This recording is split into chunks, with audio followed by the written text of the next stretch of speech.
疫情是严重来冲击到餐饮业。南投的草屯有5间的业者联手来合作，利用货柜厝来推出着得来速的便当。5间的业者因的餐点拢有家己的特色，人客除了有更较多的选择之外，嘛兼顾防疫，创造另外一个商机，大家互相帮忙来渡难关。 车辆驶到货柜厝的头前，就服务人员带到3工点餐，唔免落车，只付钱就会使随摕到餐，而且佫会使马上离开。上厉害是会当买到5间店的餐点。因为之前的话都是要直接到餐厅里面去，但是那停车不好找，然后有时候还要排很久。那这样子来了直接取了就走，这样非常方便。我觉得很方便。 对，这只要跟人讲，然后可以随时拿到套餐就可以走了，觉得很方便、很实在。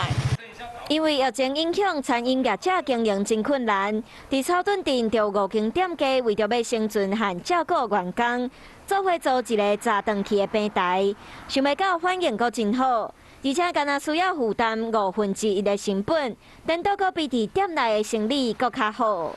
借由彼此本身的影响力，或者是说自己本身的一些支持者，来认识其他的我们一起合作的这其他4家的一个业者，达到相辅相成。虽然目前南投县开放餐饮会当来用，不过业者互相讨论了后，表示这项炸断去的服务要是继续维持一段时间，会阁看疫情的发展，阁有等待店内用餐的情形更加稳定，才会停止营业。